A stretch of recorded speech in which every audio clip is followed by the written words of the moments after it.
Hey everyone, this is Brandy Churchwell. If you're loving 13 Juror podcast, you need to check out the new podcast, Crime House, True Crime Stories. Every Monday, you'll go on an in-depth journey through two of the most notorious true crime cases from that week in history, all connected by a common theme. From notorious serial killers to chilling disappearances and tragic murders, Crime House, True Crime Stories is bringing you the defining events that shaped true crime, both past and present. Whether it's the Manson family murders, the kidnapping of Patty Hearst, or the thrilling escape of a man known as the last great train robber, these stories you don't want to miss. And now, I'm excited to share an episode of Crime House, True Crime Stories with you now. Check out this episode.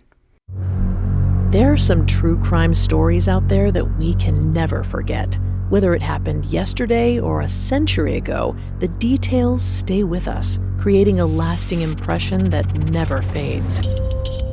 On Crime House, the show, those are the stories we're telling. Every Monday, we'll tackle multiple true crime cases from that week in crime history, tied together by a theme. Think of us as your true crime calendar, telling you stories that occurred that week in true crime history. The murder of Gabby Petito, the Elizabeth Smart kidnapping, the Heaven's Gate mass suicide. These are just a few of the unbelievable events we'll be covering on Crime House, the show. Crime House, the show is a Crime House original powered by Pave Studios. New episodes drop every Monday. Follow wherever you get your podcasts. Check out this clip. During the week of February 3rd, 1974, 19-year-old Patty Hearst was taken from her home by a violent group of self-described revolutionaries. Almost 3 decades later, in 2003, another shocking abduction haunted the nation when the composite sketch of 14-year-old Elizabeth Smart's abductor was released to the public.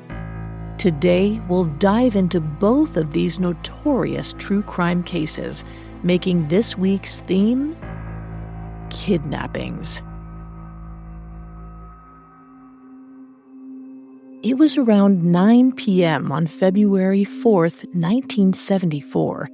19-year-old college student Patty Hearst was at her apartment in Berkeley, California, with her fiancé, 26-year-old Stephen Weed.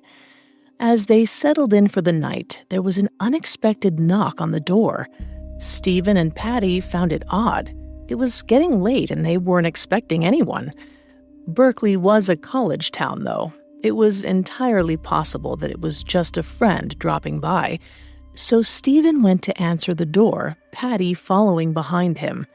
They didn't have a window or peephole to see who it was, so Stephen cracked the door. It was a woman neither of them knew. The stranger claimed she'd accidentally backed her car into theirs and asked if she could use their phone. Patty wasn't happy about that. She turned and headed back towards the living room, leaving Stephen to figure it out. A moment later, there was a loud noise as the woman and 2 men barged their way into the apartment. They were all carrying weapons. They beat Stephen until he was barely conscious, then tied Patty up and carried her outside. After a brief struggle, they forced her into the trunk of her car and sped away. Patty had no idea what they wanted or where they were taking her, but she was pretty sure she knew why she'd been targeted.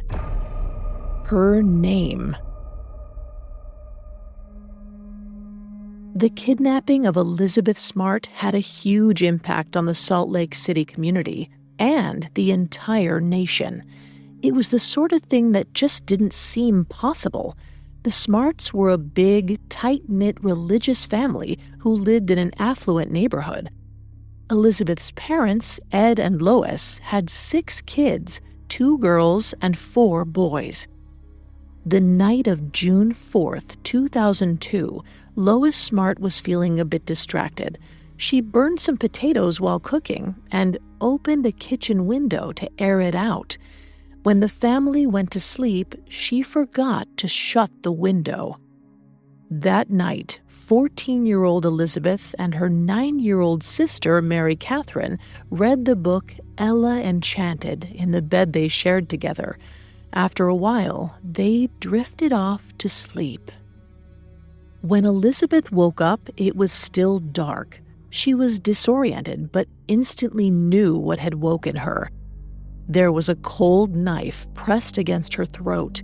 A male voice told Elizabeth to get out of bed and threatened to kill her and her family if she tried anything.